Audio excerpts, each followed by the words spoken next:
One Piece chapter 1151 అయితే వచ్చేసింది. And ఈ చాప్టర్ లో మనం ఈము సమ యొక్క హాకీని ఇంకోసారి చూడబోతున్నాం. మనం అందరం అనుకున్నాం కదా ప్రీవియస్ చాప్టర్ లో ఈము యొక్క హాకీ సన్ వరల్డ్ దాటి రాలేదని, బట్ వీఆర్ రాంగ్. తన హాకీ సన్ వరల్డ్ ని దాటి అది అండర్ వరల్డ్ లోకి ఎంటర్ అయింది. అది చూసి మన లూఫీ మిగతా వాళ్ళందరూ షాక్ అయిపోయారు అనమాట.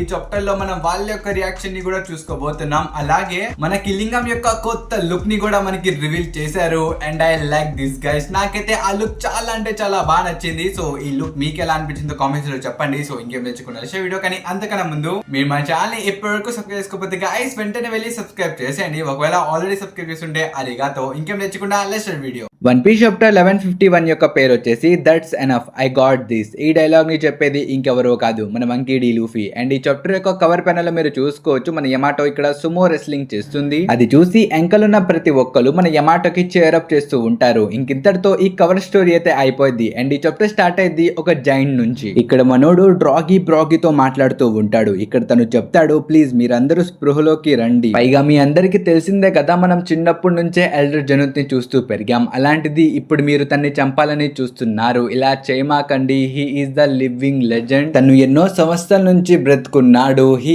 Is the most oldest person in this planet అని చెప్పి తను అంటాడు. ఆ మాటలు విని మన బ్రాగీ చెప్తాడు, నువ్వు చెప్పిందే కరెక్ట్ కాశీ. మనం నమ్మి మనం అడ్మైర్ చేసిన ఆ వ్యక్తి ఇప్పుడొక ఓల్డ్ మ్యాన్ లా మారిపోయారు. So it's up to us. మనమే తన్ని చంపేసి తనకు ఒక రెస్ట్ అండ్ పీస్ ఇచ్చి ఈ ఎల్బఫ్ ని రూల్ చేద్దాం. మనకి కింగ్స్ అక్కల్లా, మనకి గాడ్స్ అక్కల్లా, మనకి లీడర్స్ అక్కల్లా ఈ ఎల్బఫ్ ని ద స్ట్రాంగెస్ట్ రూల్ చేస్తారు అని చెప్పి తను అంటాడు. ఆ మాటలు వినిన తర్వాత మన నార్మల్ జైంట్స్ కి అర్థమైపోయింది వీళ్ళకి ఏదో జరిగింది. వీళ్ళందరూ ఇప్పుడు ఫ్లిప్ అయిపోయారు, వీళ్ళందరూ మారిపోయారు, వీళ్ళకి చెప్పినా వీళ్ళు వినర్ అని చెప్పి వాళ్ళకి అర్థమైపోయి వాళ్ళందరూ అక్కడ నుంచి పారిపోతూ ఉంటారు. కానీ ఇక్కడ పారిపోతున్న జైంట్స్ కూడా మళ్ళీ ఆ మాన్స్టర్స్ లాగా కన్వర్ట్ అయిపోతున్నారు. వాళ్ళందరూ ఫ్లిప్ అయిపోతున్నారు. ఇంకా మన ఓడా సెన్సే ఒక ఎగ్జాంపుల్ ఇస్తూ మనకు ఒక గేమ్ ని చూపిస్తారు. అదే రివర్సీ. దీన్ని వరల్డ్ వైడ్ గా ఒథెలో అని అంటారు. ఇది ఒక ఫేమస్ గేమ్. ఇందులో వైట్ అండ్ బ్లాక్ 2 పీసెస్ అయితే ఉంటాయి. ఒకవేళ బ్లాక్ పీస్ వచ్చి వైట్ ని క్యాప్చర్ చేస్తే ఈ వైట్ పీస్ కూడా బ్లాక్ గా మారిపోయింది. సో ప్రస్తుతం మన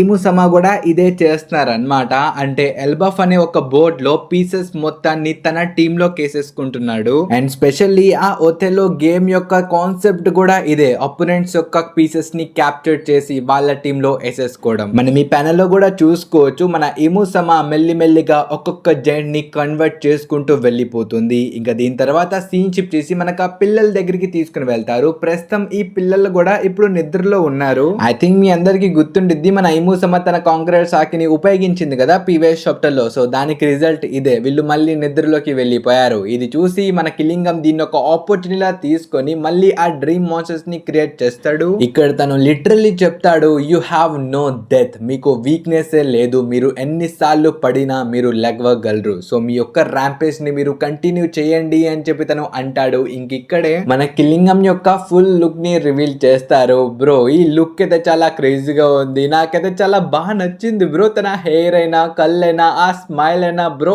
ఆసమ్. మనోడు లిటరల్లీ ఏదో క్రేజీ క్యారెక్టర్ లా ఉన్నాడు. నాకైతే ఈ డిజైన్ చాలా అంటే చాలా బాగా నచ్చింది. సో దీని గురించి మీరేమనుకుంటున్నారో కామెంట్స్ లో చెప్పండి. So back to chapter. ఇక్కడ మన కిలింగం చెప్తాడు, ఈ గేమ్ లో ఇప్పుడు ఒక సర్టెన్ సమ్వన్ ఎంట్రీ ఇచ్చిండు. దాంతో ఇప్పుడు మనం హోల్డ్ బ్యాక్ చేయలేము. మీరందరూ ఇమోర్టల్స్, డిస్ట్రాయ్ ఎవ్రీథింగ్ అని చెప్పి తను ఆర్డర్స్ పాస్ చేస్తాడు. ఇప్పుడు మీ అందరికి సింపుల్ గా చెప్పాలంటే హోలీ నైట్స్ యొక్క కెప్టెన్ మన షాంబ్రాక్ వెళ్తూ వీళ్ళందరికీ ఎల్బఫ్ లో ఒక గేమ్ ని క్రియేట్ చేయండి అని చెప్పి కొన్ని ఆర్డర్స్ ఇచ్చిండు. ఇంకా వీళ్ళు కూడా ఇలాగే చేశారు. కానీ ఇప్పుడు ఈ వరల్డ్ యొక్క రూలరే ఎల్బఫ్ లో ఎంట్రీ ఇచ్చిండు. సో దాంతో వీళ్ళు ఇంకా గేమ్స్ ఆడలేరు అన్నమాట.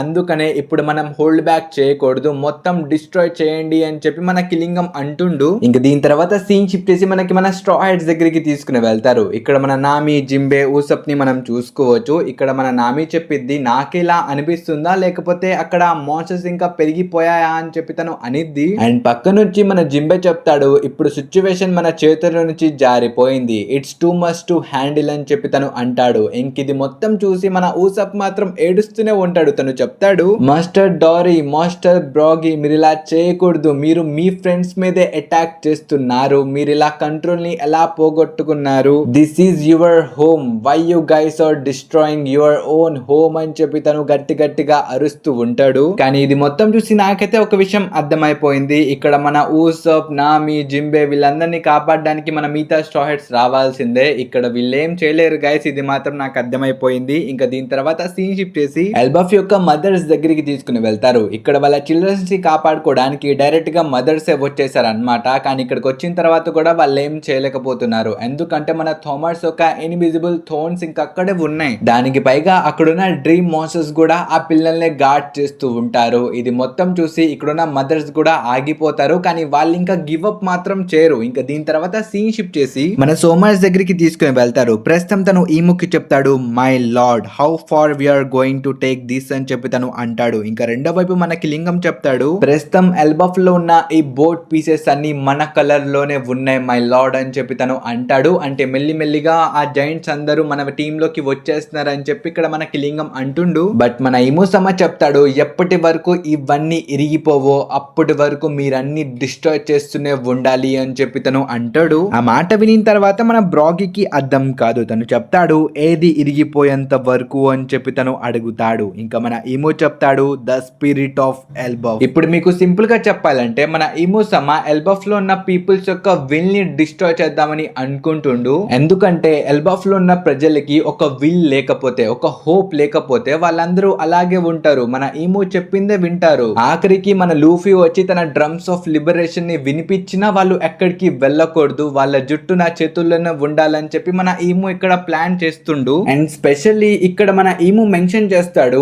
ఆ క్రిటికల్ సిచ్యువేషన్ లో కింగ్ హరల్ ఇలా చేయకపోతే ఈ ఎల్బఫ్ యొక్క కంట్రోల్ నా చేతిలో ఎప్పుడో వచ్చేది అని చెప్పి తను అంటాడు. ఈ మాట వినిన తర్వాత నాకేమనిపించిందంటే, ఇప్పుడు మన ఈము ఎలాగైతే అందరినీ కంట్రోల్ చేసిందో అలాగే మన కింగ్ హరల్ ని కూడా కంట్రోల్ చేసి ఉండిద్ది. కానీ లాస్ట్ లోకి వెళ్ళి మన కింగ్ హరల్ ఈము యొక్క కంట్రోల్ నుంచి బయటకు వచ్చేసి అసలు ఈముకి ఈ ఎల్బఫ్ దక్కకుండా ఏదో ఒకటి చేసి ఉంటాడు. సో దాని వల్లే మన ఈము చేతిలో ఎల్బఫ్ యొక్క కంట్రోల్ అనేది రాలేదు. నేనైతే ఇలాంటిదేదో జరుగుంటుందని అనుకుంటున్నా. సో దీని గురించి మీరేమనుకుంటున్నారో కామెంట్స్ లో చెప్పండి. By the way back to chapter. ఇక్కడ మనకు ఒక చిన్న ఫ్లాష్ బ్యాక్ చూపిస్తారు. మీరు ఇక్కడ చూసుకోవచ్చు, మన గబాన్ కింద పడిపోతుంటే మన చాపర్ తని ఎలాగైనా సేవ్ చేస్తాడు అనమాట. బట్ స్టిల్ వీళ్ళిద్దరు కింద పడిపోతారు. ఇది మన లూఫీ సెన్స్ చేస్తాడు. లిటరల్లీ తను తింటూ చెప్తాడు, నాకు తెలిసి చాపర్ పై నుంచి కింద పడ్డాడు, చాపర్ తో పాటు ఇంకో వ్యక్తి కూడా ఉన్నాడు అని చెప్పి తను అంటాడు. ఆ మాట విని మన లోకి చెప్తాడు, అవును అవును ఏదో పైనుంచి కింద పడింది అని చెప్పి తను అంటాడు. ఆ మాట విని మన సాంజి చెప్తాడు,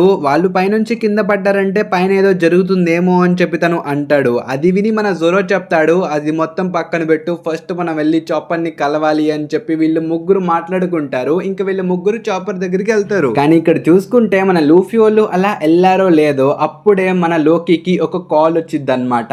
ఆ కాల్ చేసింది ఇంకెవరో కాదు, మన లోకి యొక్క ఫ్రెండ్ మోసా. అది చూసి మన లోకి చెప్తాడు, హే మోసా మనం తర్వాత మాట్లాడుకుందాం, నేను ఒక ఇంపార్టెంట్ పని మీద ఉన్నాను అని చెప్పి తను అంటాడు. ఆ మాట విని మన మోసా చెప్తాడు, అయితే నీకు తొందరగా చెప్పేస్తా, జాగ్రత్తగా విను. ప్రెజెంట్ నేను ఒక క్రిటికల్ సిచ్యువేషన్ లో ఇరుక్కుని పోయా. ఇది మరీ అంత డేంజరస్ అయితే కాదు కానీ బట్ స్టిల్ నేను నీతో కొన్ని రోజుల వరకు మాట్లాడలేను. సో ఇదే నా లాస్ట్ మెసేజ్. పైగా నేను నీకు ఎప్పటి నుంచో థ్యాంక్ యూ చెప్పాలని అనుకుంటున్నా. ఫస్ట్ నీతో మాట్లాడడంలో నాకు కొంచెం భయం వేసినా సరే, కానీ మెల్లిమెల్లిగా నాకు నీ గురించి మొత్తం అర్థమైంది. You are a best person. కానీ అన్ఫార్చునేట్లీ ఇక నుంచి నేను నీతో మాట్లాడలేను, నేను కొంచెం సీరియస్ సిచ్యువేషన్ లో ఉన్నా. ఈ సిచ్యువేషన్ అయిపోయిన తర్వాత మళ్ళీ నేను ఫోన్ చేస్తానని చెప్పి మనోడు ఆ కాల్ ని కట్ చేసేస్తాడు. పైగా ఇక్కడ మన లోకి చెప్తాడు కూడా, నువ్వేం మాట్లాడుతున్నావు, నువ్వు మళ్ళీ ఆ ప్లేస్ కి వెళ్తున్నావా, నువ్వు మళ్ళీ ఆ సిచ్యువేషన్ లో ఇరుక్కున్నావా అని చెప్పి మన లోకి ఒక ప్లేస్ ని హైలైట్ చేస్తాడు. కానీ ఆ ఏం ప్లేసో మనకి చెప్పరు అనమాట. కానీ మన మోసా ఆ మాటల్ని వినకుండా తను కాల్ ని కట్ చేసేస్తాడు. అండ్ ఇక్కడ మనం కాసేపు మోసా గురించి మాట్లాడుకుంటే, మన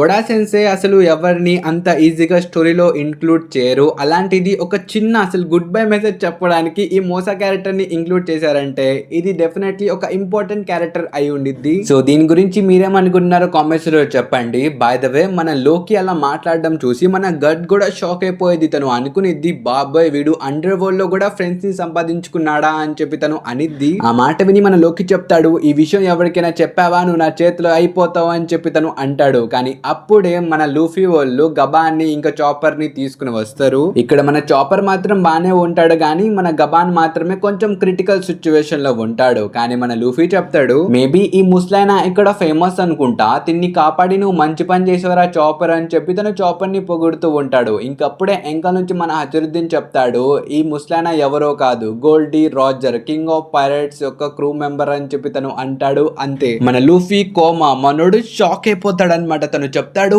ఏంటి ఈ ముస్లైనా గోల్డీ రాజర్ యొక్క క్రూ మెంబరా అని చెప్పి తను అరిచేస్తాడు. ఇంకెంక నుంచి మన జోరో చెప్తాడు అందుకేనా ఈ ముస్లుడు ఇంత స్ట్రాంగ్ గా ఉన్నాడు అని చెప్పి మన జోరో అంటాడు. ఆ మాట విని మన హచురుద్దీన్ చెప్తాడు తిన్ని లైట్ తీసుకోమాక తిను చాలా స్ట్రాంగ్ గోల్డీ రాజర్ యొక్క థర్డ్ స్ట్రాంగెస్ట్ మెంబర్ అని చెప్పి తను అంటాడు. ఆ మాట విని మన గబాన్ ఎంక నుంచి చెప్తాడు థర్డ్ కాద్రా సెకండ్ స్ట్రాంగెస్ట్ అని చెప్పి తను అంటాడు. సీరియస్లీ బ్రో మనోడు ఆ సిచ్యువేషన్ లో ఉన్నా సరే నేను థర్డ్ కాదు సెకండ్ రా బాబు అని అంటున్నాడు జస్ట్ లైక్ మన సాంజీ. బట్ అప్పుడే మన చాపర్ చెప్తాడు లేదు లూఫీ నా మాట విను పైన కొంతమంది ఎనిమీస్ అటాక్ చేశారు వాళ్ళ నెంబర్ తక్కువే కానీ వాళ్ళు చాలా స్ట్రాంగ్ గా ఉన్నారు వాళ్ళందరూ ఇమోర్టల్స్ అని చెప్పి తను అంటాడు. బట్ అప్పుడే మన ఈమో యొక్క కాంకర్ సాకి పైనుంచి కిందకు వచ్చింది and it is insane guys. Previous chapter లో మనం ఏమనుకున్నాం తన ఆకి జస్ట్ సన్ వరల్డ్ వరకే ఉంది అనుకున్నాం కానీ ఇక్కడ చూసుకుంటే అది అండర్ వరల్డ్ లో కూడా వచ్చేసింది. ఒక్కసారి మీరు ఈ ప్యానల్ ని కొంచెం జూమ్ చేసి చూసుకోండి గైస్. మన ఓడా సెన్సే